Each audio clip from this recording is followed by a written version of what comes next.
ప్రిల్లరా, మనం ఆరాధించే దేవుడు సజీవుడు. వీళ్ళు ఎంతమంది ఎప్పుడు యేసయ్యతో ఉండాలని ఆశపడుతున్నారు? మిగిలిన వాళ్ళకి ఆశ లేదు. తప్పకుండా మేము అందరం ఉంటాం. ప్రభువుకి స్తోత్రం. అంచేత దైవ సేవకులు యేసన్న గారు ఒక పాట రాశారు. ఆ పాట ఏంటంటే, నిరంతరము నీతో జీవించాలనే ఆశ నన్నిలా బ్రతికిస్తుంది. మంచి పాట అండి. విశేషం ఏంటంటే, నేను సివిల్ ఇంజనీర్ని, ఆర్కిటెక్ట్ని. ఈ వైజాగ్లో నాకు 3 టాప్ కంపెనీస్ ఉన్నాయి. మొట్టమొదటి కంపెనీ పేరు my home builders Vizag. My home అంటే ఫేమస్ కంపెనీ. రెండో కంపెనీ పేరు మాధవి ఇంజనీరింగ్ కంపెనీ. మాధవి నా భార్య పేరు. మెక్ కన్స్ట్రక్షన్స్ అంటారు. నా భార్య ఒక కలెక్టర్ గారి కూతురు. నేను కూడా పుట్టుకతో క్రైస్తవుని కాదు. విపరీతంగా పూజలు చేసే ఒక కోమట్ల కుటుంబంలో పుట్టిన వ్యక్తిని. కోమట్లు ఎక్కువ పూజలు చేస్తారు, చేయరా? విపరీతంగా చేస్తారు. మా నాన్నగారు, మా తాతగారు వ్యాపారవేత్తలు. మా ఇంటి పేరు భోగి. సంక్రాంతి ముందు రోజు పండగ వద్దే, అదే మా ఇంటి పేరు. సులువుగా గుర్తుపెట్టుకోవచ్చు. మీరు ఎప్పుడైనా విజయనగరం, శ్రీకాకుళం జిల్లాలోకి వెళ్ళినప్పుడు భోగివారు అనంగానే చెప్పేస్తారు, బాగా ధనవంతులైన కోమట్లండి, బంగారం వ్యాపారస్తులు అంటారు. మేము బంగారం వ్యాపారస్తులం కాబట్టి మా ఇళ్లలో కిలోల బంగారం ఉంటుంది. మా వ్యాపారం అది. నేను డబ్బునోళ్ళ ఇంట్లో పుట్టాను. మద్రాసులో ఇంజనీరింగ్ చేసి వైజాగ్ వచ్చి ఈ 3 కంపెనీలు పెట్టాను. మొట్టమొదటి కంపెనీ పేరు మై హోమ్ బిల్డర్స్ వైజాగ్. రెండో కంపెనీ పేరు మాధవి ఇంజనీరింగ్ కంపెనీ. మూడో కంపెనీ పేరు నవోదయ స్టీల్స్. అదొక పెద్ద ఫ్యాక్టరీ. అందుకే నన్ను పారిశ్రామికవేత్త అంటారు. ఒక మూతపడిపోయిన ఫ్యాక్టరీని మరలా రన్నింగ్లోకి తీసుకొచ్చినప్పుడు ప్రభుత్వం నాకు నెహ్రూ అవార్డు ఇచ్చి సత్కరించి మంచి పారిశ్రామికవేత్తగా గుర్తించారు. మంచిది అంటే చప్పట్లు కొట్టాలని కాదు, అన్ని టాలెంట్స్ నాకు ఉన్నాయి. చదువు ఉంది, డబ్బు కూడా ఉంది. నా తల్లిదండ్రులు నేర్పిన భక్తి ప్రకారం వెండి బంగారు విగ్రహాలు పెట్టుకుని పూజలు చేసుకుంటున్న వ్యక్తిని. నిజం చెప్తున్నా, యేసు ప్రభు అంటే మాకు అసలు పడదు. యేసు ప్రభు మాకు శత్రువు. నిజం. కోమట్లు ఇష్టపడరు చర్చికి రావడానికి. అట్లాంటి నాకు శత్రువు యేసు ప్రభు నన్ను ఎలా రక్షించాడు? అసలు నేను ఎందుకు క్రైస్తవుడు అవ్వాల్సి వచ్చింది? ఇక్కడ కొటేషన్ రాశారు, నేడు రక్షకుడు మీ కొరకు పుట్టిను. అదే క్రిస్మస్. గట్టిగా చప్పట్లు కొట్టాలి.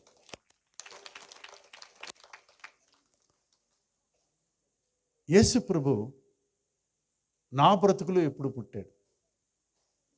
నా జీవితంలో ఎప్పుడు పుట్టాడు? మా ఇంటిలో ఎప్పుడు అడుగెట్టాడు? ఇది నా సాక్ష్యం. పిల్లలు ఒక మాట చెప్తా.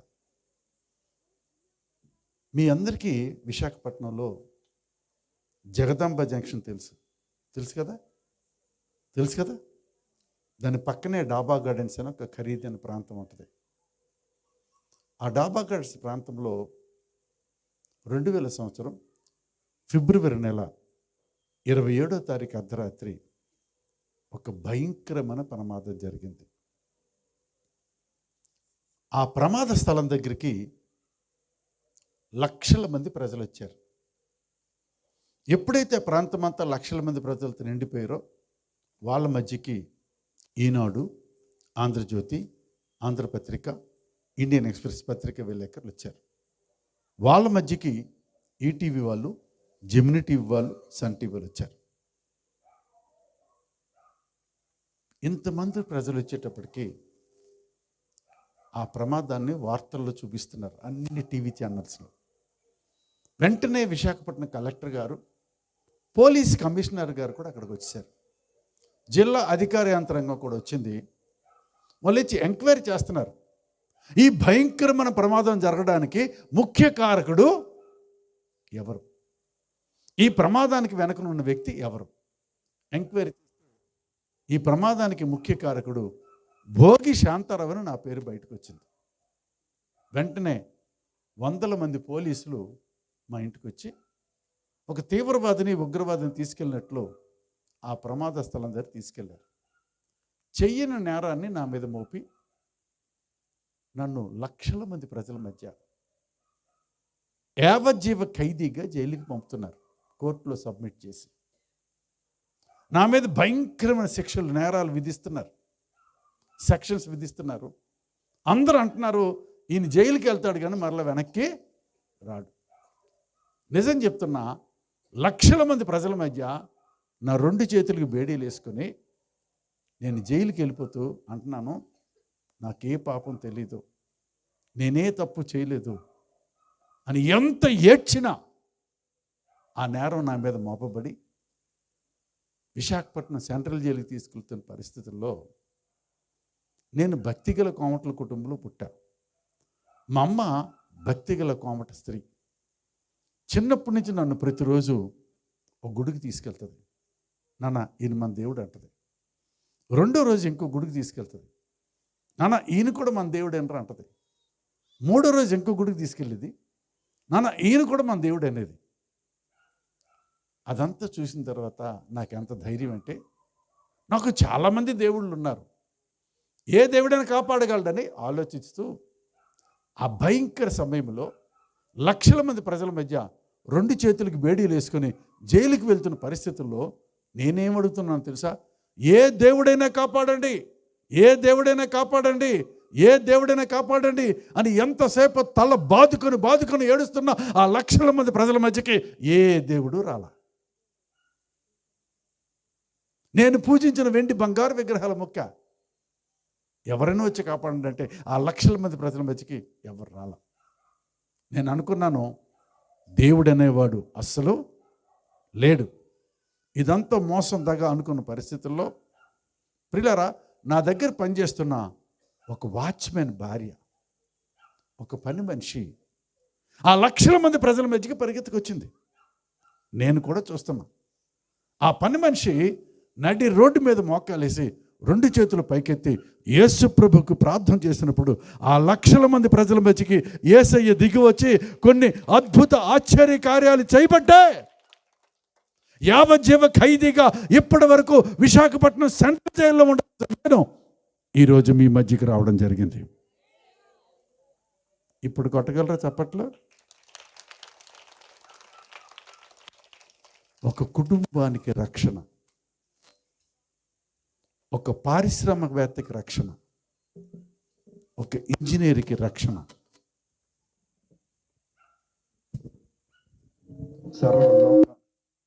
సర్వలోకానికి రక్షణ ఇవ్వగలిగేవాడు నా యేసయ్య మాత్రమే. గట్టిగా చెప్తారా? గట్టిగా చెప్తారా? ఇది మత మార్పిడి కాదు, ఇది డబ్బు కోసం కాదు, ఇది మత మార్పిడి కాదు, డబ్బు కోసం కాదు. ఒక పని మనిషి ప్రార్థన ఫలితం. ఆ పని మనిషి ప్రార్థన చేసినప్పుడు నాకు 3 కంపెనీలు ఉన్నాయి. 3 కంపెనీల్లో 300 మంది పైగా పని వాళ్ళు పనిచేస్తారు. నాతో పాటు 7 ఇంజనీర్లు పనిచేసేవారు. ఇంతమంది నమ్మకంగా నా దగ్గర పనిచేయటం వల్ల స్వల్ప కాలంలో నేను కోటీశ్వరుని అయ్యాను. ఆ పని మనిషి ప్రార్థన చేసినప్పుడు లక్షల మంది ప్రజల మధ్య యావజ్జీవ ఖైదీగా జైలుకి వెళ్తున్న పరిస్థితుల్లో ఆ పని మనిషి ప్రార్థన వల్ల ఆ లక్షల మంది ప్రజల మధ్య యేసయ్య అద్భుత ఆశ్చర్య కార్యాలు చేయటం మేమందరం చూసాం. నాతో పాటు చూస్తున్న 100 మంది మా 3 కంపెనీలో పనిచేస్తున్న పని వాళ్ళందరూ క్రైస్తవులుగా మారిపోయారు. 7 ఇంజనీర్లు క్రైస్తవులు మారారు, నేను కూడా మారా. సాక్షి మీకు చెప్తాను. ప్రియులారా, బైబిల్లో ఈ భూమి మీద కూడా రెండు రకాల ప్రజలు ఉంటారు. ఒకరు ఆశీర్వదించబడిన వారు, ఒకరు శాపం అనుభవిస్తున్నవారు. పిల్లరా, ఒకరు ఆశీర్వదించబడిన ప్రజలు, ఒకరు శాపం అనుభవిస్తున్న ప్రజలు, నరకం అనుభవిస్తున్న ప్రజలు, దుఃఖం అనుభవిస్తున్న ప్రజలు, మరణానికి దగ్గరగా ఉన్న ప్రజలు, ఆశీర్వాదం అనుభవిస్తున్న ప్రజలు కూడా కొంతకాలానికి శాపంలోకి వచ్చేస్తారు. దానికి ఉదాహరణ నేనే. నరకం అనుభవిస్తారు. ఆ నరకం మనం చెప్పలేం. అట్లాంటి నరకం నుంచి, శాపము నుంచి ఆశీర్వాదానికి వారసులుగా చేసిన వాడే యేసు ప్రభు. అందుకే నిరంతరము యేసయ్యతో జీవించాలని ఆశతో నేను బ్రతుకుతున్నా. నా దేవుడు మునుపటి కంటే నన్ను హెచ్చించాడు. మునుపటి కంటే నన్ను సిగ్గుపరచలా. ఏ విశాఖపట్నంలో చేతులకు బేడీలు వేసుకుని సిగ్గుతో తలంచుకున్నానో ఆ కేసులన్నీ కొట్టేసి నిర్దోషిగా నన్ను కోర్టు నుంచి బయటికి తీసుకొచ్చి నా తల పైకెత్తిన దేవుడికి నేనేమి చేయలేకపోతున్నా. పోగొట్టుదానికంటే ఇంకా అధికంగా ఇచ్చిన నా దేవుడికి నేనేమి చేయలేకపోతున్నా. ఒక చరణం పాడి వాక్యం సాక్ష్యం చెప్పి వెళ్తా. మరలా రేపు నాకు చాలా దూర ప్రయాణం ఉంది. అంచేత అందరం కలిసి పాట పాడదాం. యేసయ్య అన్నాడు, ఇదిగో నీవు చేయి పని నిమిత్తము నీకు నేను జీతము ఇస్తాడు. ఎవడా సిద్ధపరుస్తాడు, ఇస్తాడు. చప్పట్లు కొడితే దేవుడు జీతం ఇస్తాడు. ఎవడా చెప్పండి రా. పాటలు పడితే దేవుడు జీతం ఇస్తాడు. ఎవడా జీతం వీళ్ళు ముగ్గురికే రావాలి, మనందరికీ రావాలా? కాకపోతే అందరికంటే వీళ్ళు ముగ్గురికి ఎక్కువ వస్తుందేమో. ఎక్కువ వస్తే అకౌంట్లో డబ్బులు నాకు ట్రాన్స్ఫర్ చేయి. Praise Lord. పాడదామా? హల్లెలూయా. పిల్లలు ఎందాక ప్రోగ్రామ్స్ చేశారు, వాళ్ళందరూ జీతం వస్తారు రాదా? చిన్నోడు కూడా వద్దరు. ఆ బొడ్డోడు ఎలా వేస్తున్నాడు చూసావా? ఆడికి కూడా జీతం వస్తుంది. నా ప్రాణేశ్వరా యేసయ్యా,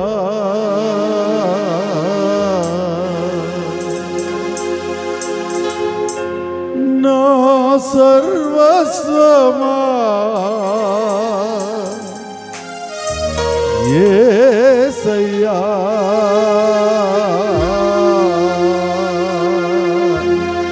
1 2 3 4 కూడా చప్పట్లో స్తోత్రం.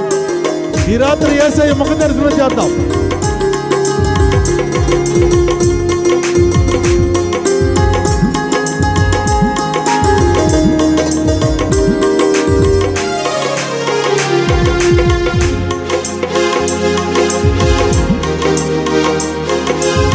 నిరంతరం నీతోనే జీవించాలని ఆశనన్నిలా బ్రతికించుచున్నది. నిరంతరం నీతోనే జీవించాలని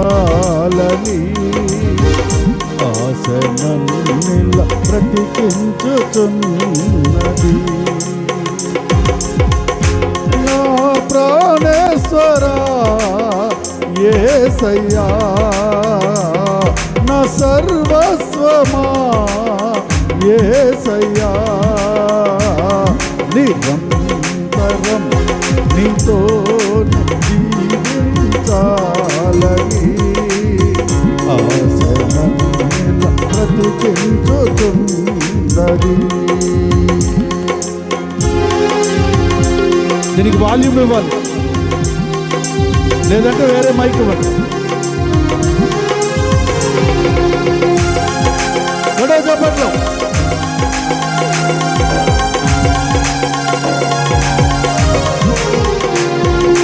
చీకటిలోనే ఉన్నప్పుడు వెలుగు నాపై ఉదయించెను.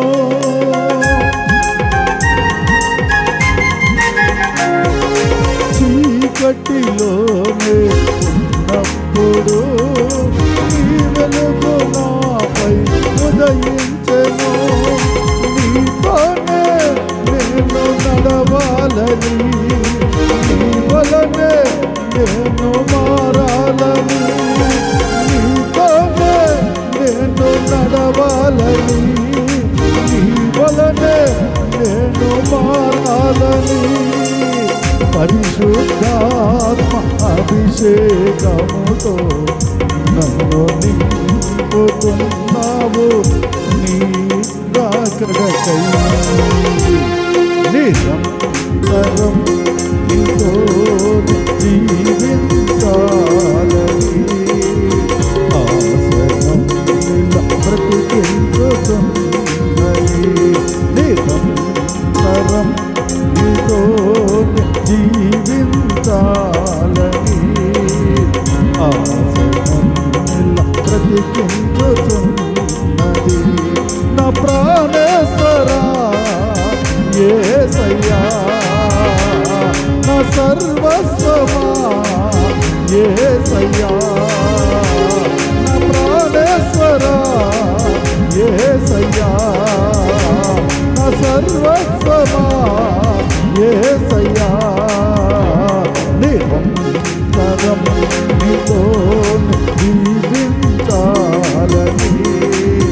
ఆశ